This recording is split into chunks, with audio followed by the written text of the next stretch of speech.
Telugu digital media network లో political కేటగిరీలో #1 కేవలం 72 గంటల్లో 1,50,00,000 వ్యూస్ పైగా పాపులర్ టీవీ నెట్వర్క్. రేఖనాయక్ గారు, మీరు అన్నట్టుగానే కాంగ్రెస్ పార్టీ పవర్లోకి వచ్చింది. ఎట్లా అనిపిస్తుందండి? 6 గ్యారంటీ స్కీమ్లు అన్నారు, ప్రజల ద్వారా ఆమోదం పలికిన పరిస్థితి, ప్రజలు మీకు పవర్ ఇచ్చినారు.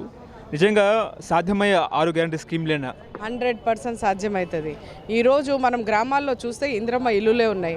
డబుల్ బెడ్రూమ్ ఎక్కడుంది? కేసీఆర్ ఇల్లులు ఎక్కడుంది? తాగడానికి నీళ్లు. నేను కాన్స్టిట్యూన్సీలో పనిచేశాను, నేను చాలా ఎదుర్కొన్నాను కూడా.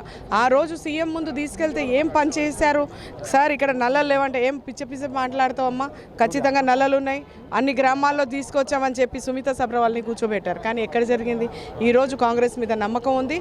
ఆ రోజు అభయస్థంలో అందరికీ పెన్షన్స్ వస్తుండే, 200 వచ్చినా అందరికీ పెన్షన్స్ వస్తుండే. ఈరోజు ఒక విడోగా మరి 3 సంవత్సరాల నుంచి పాపం విడో ఉండి కూడా వాళ్ళకి పెన్షన్ రాని పరిస్థితి ఉండే.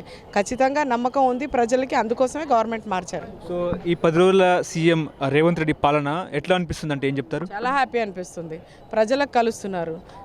దొరల గడిలో ఉండేటట్టు ఉంటుండే ఆ క్యాంప్ ఆఫీస్లో. ఒక ఎమ్మెల్యే పోతే కూడా కనీసం మాట్లాడకపోతుండే.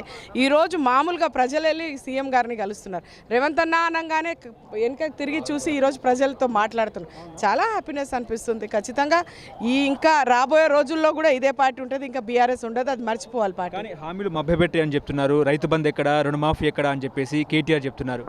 అవన్నీ చెప్తూ ఉంటాడు. ఆయన ఏం చేశారు? కేటీఆర్ ఎక్కడ రుణమాఫీ చేసిండు? మరి ఎక్కడ డబల్ బెడ్రూమ్ ఇచ్చాడు? ఎక్కడ పెన్షన్స్ ఇచ్చాడు? ఎక్కడ అన్ని రోడ్లు డెవలప్ చేశాడు? అన్నీ చెప్తూనే ఉంటారు వాళ్ళు. ఖచ్చితంగా మా ప్రభుత్వం చేస్తుంది. రాబోయే రోజుల్లో కూడా ఎంపీ ఎలక్షన్స్ వస్తుంది, ఖచ్చితంగా ఇక్కడ ఎంపీలు కూడా గెలుస్తారు. కానీ మీరు సీనియర్ పొలిటీషియన్ కాబట్టి మిమ్మల్ని పక్కన పెట్టి సీఎం అంటే కేటీఆర్ తన ఫ్రెండ్నే ఎందుకు అక్కడ పెట్టినట్టు ఏం చెప్తారు? చెంచా ఎత్తేటోడికి పెడతాడు, ఆయన గ్లాస్ ఎత్తేటోడికి పెడతాడు. ఒక నాయకుడికి గుర్తుపట్టలేదు కాబట్టి ఆ గతి పట్టింది. ఇంకా రాబోయే రోజుల్లో కూడా వాళ్ళు ఇంకా రారు, ఆ పార్టీ లేదు, ఇంకా మర్చిపోండి. తెలంగాణలో మీరు సీనియర్ పొలిటీషియన్, రాష్ట్రంలో ఇది తెలంగాణ ఆయనదే ఉండొచ్చు, ఆయనదే సొంతం అన్నట్టు అసెంబ్లీలో మాట్లాడుతున్నాడు. కానీ వెనకాల ఒక్కొక్క ఎమ్మెల్యేని పిలిచి మాట్లాడమని చెప్పండి, మనసులో ఉన్న బాధలు ఆవేదనలు చెప్తా ఉంటారు. మీరు సీనియర్ పొలిటీషియన్ కాబట్టి మాకు కూడా కొంచెం అభిమానం కాబట్టి కాంగ్రెస్ పార్టీలో మీకు ఏమైనా మంత్రి పదవి లభించే అవకాశం ఉందంటారా? నేను మంత్రినో ఇంకొకటి అవుతానని కాదు, ఈ పార్టీలో నుంచే నేను జెడ్పీటీసీ అయ్యా, ఈ పార్టీలో నుంచే నేను ఒక నాయకురాలుగా ఎదిగాను. ఖచ్చితంగా ఈ పార్టీలో ఈరోజు కాకుండా రేపు భవిష్యత్తులో అవకాశం వస్తుంది. ఈరోజే రావాలనేది ఏం లేదు కదా. బొజ్జు దాదాని అయితే గెలిపించాను, అనుకున్నట్టయితే గెలిపించాను. ఆయన పార్టీ పోతుంది అనుకున్నా, అది పోయింది.